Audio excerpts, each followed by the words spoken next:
Every once in a while, the editors at Shonen Jump get it wrong. They cancel a series before it can get to chapter 20, not because the series is bad, but because it shouldn't be a shonen.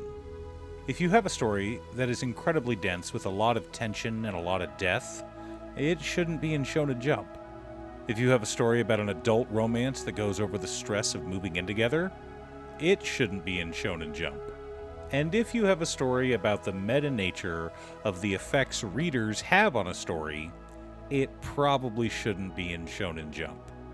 Or if it is, it won't last very long. Which is what happened to the Hunters Guild, Red Hood. Welcome once again to Musings by Danon. If you're new here, welcome. My name is Danon.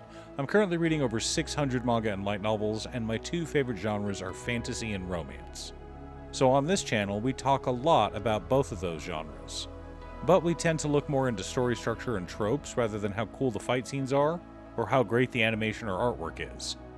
Which brings me to the subject of today's video, meta storytelling. Specifically, we'll be looking at the Hunters Guild, Red Hood. Also, and I know it's annoying to keep hearing this, but statistically if I don't ask you to like and subscribe, the video gets fewer subscribers. Oh, one more quick announcement before we get started. I'm streaming on Gaming with Danon as well as Twitch. Sometimes I'm building commander decks, other times I'm playing Final Fantasy XIV, but you're always welcome to pop in and talk about manga. Honestly, about half my streams are talking about manga, anime, or commander. And with that out of the way, let's talk about today's manga.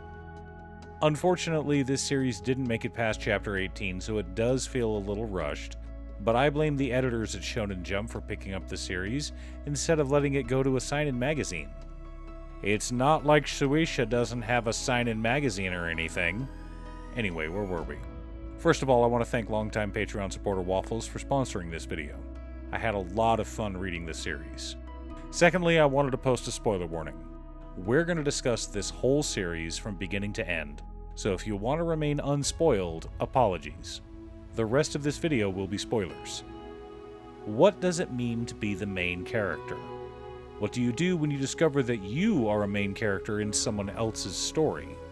What do you do when you find out that changing the story too much, bringing a happy ending to everyone around, means the world comes to an end? Your world only exists because someone else is reading it. So not only do we have a meta discussion on the relationship between reader and character, we also get a diatribe on the nature of stories, as well as a few fun fairy tale references thrown in for the kids. Do you see what I mean about this series needing to be a seinen? Kids don't care that Chekhov's gun needs to be fired in order for the story to move forward. They just care about cool fight scenes, which this series has in spades.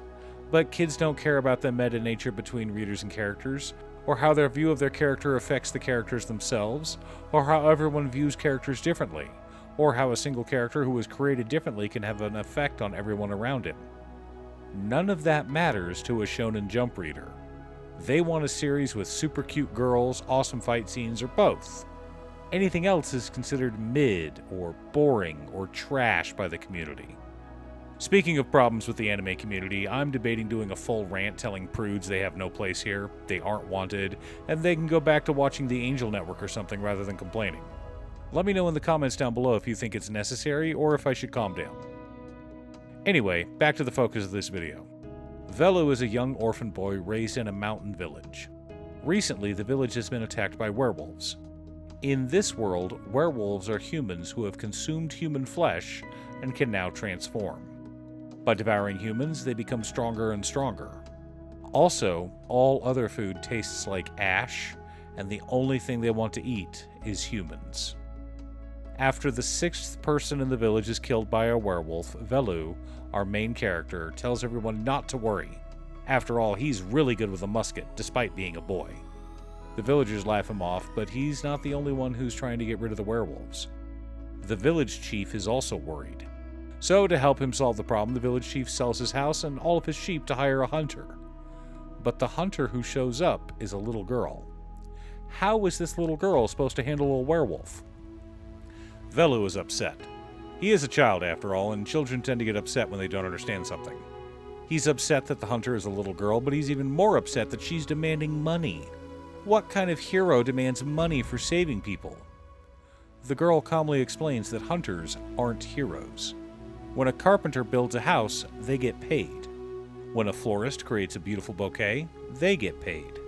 Why should being a hunter be any different? Properly mollified, Velu travels with Grimm, the young hunter, and takes her to a place where she can rest.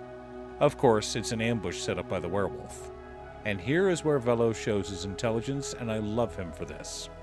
Yes, he's a child, yes, he's emotionally immature, but he's also observant and intelligent.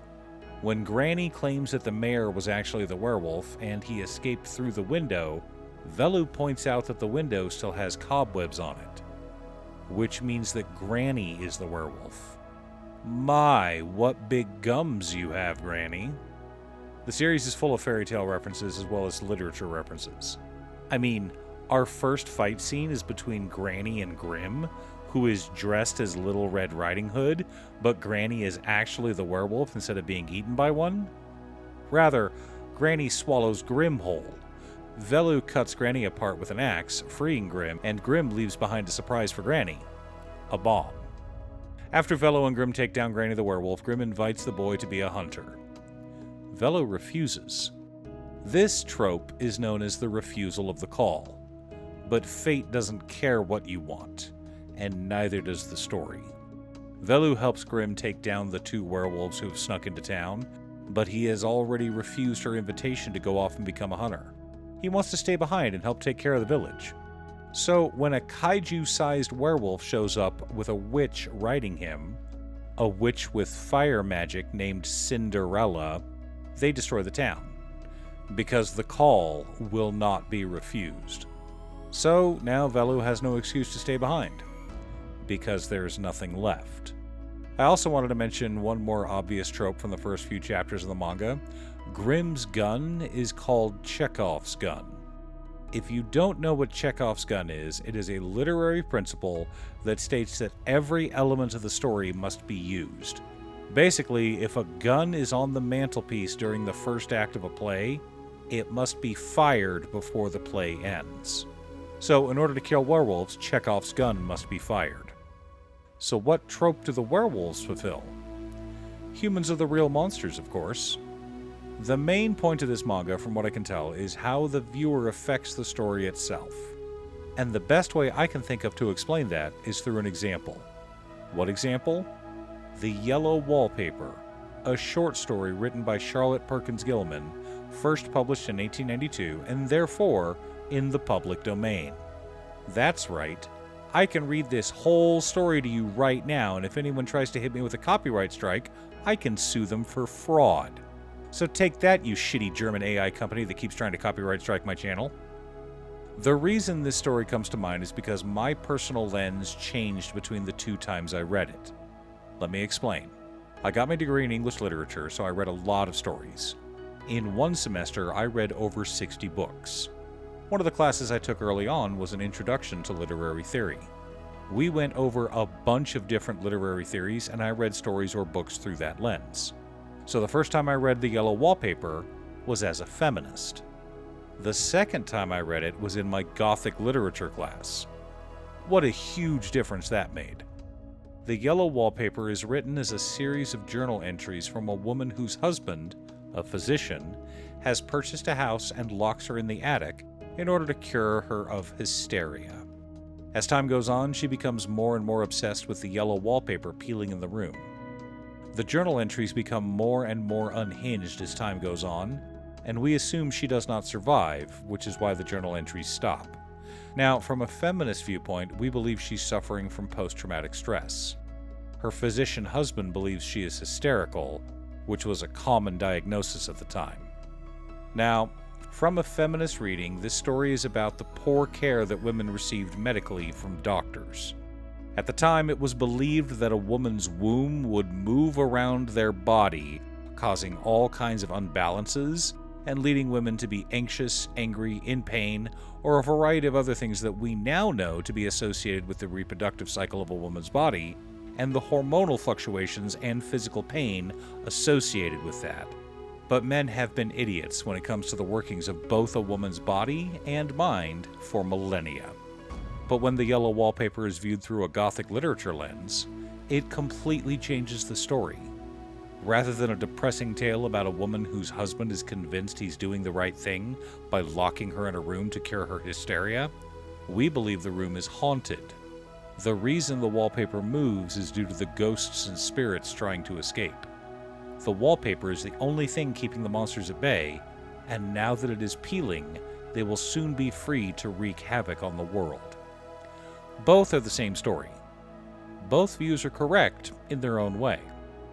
That's the fun part about literature. So long as you can back up your views, you are correct.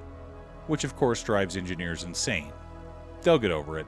Art is open to interpretation. That's what makes it art. If there was only one way to interpret something, the world would be awfully boring. But regardless of the interpretations of the story, whether you view it through a feminist lens or through a gothic horror lens, the story remains the same. What changes is our interpretation of it. Which brings me to the ending of the Hunters Guild, Red Hood. I won't go through the arc of Valo becoming a hunter, because I want you to read it for yourself, but I did want to discuss the ending and hopefully bring all of this together. We find out that the village chief is actually alive and traveling with the giant wolf and Cinderella, which was the same witch who cursed Grimm and Debonair, so she must be the main villain of the series, right?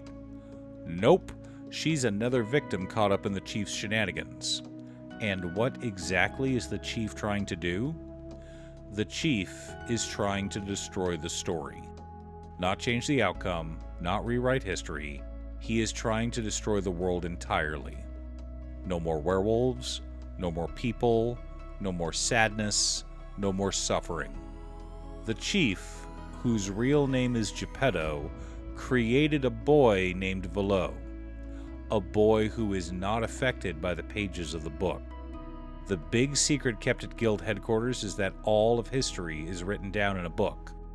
Except it isn't just history, it is the outline of the story of all of humanity. Whatever is written in the book will come to pass.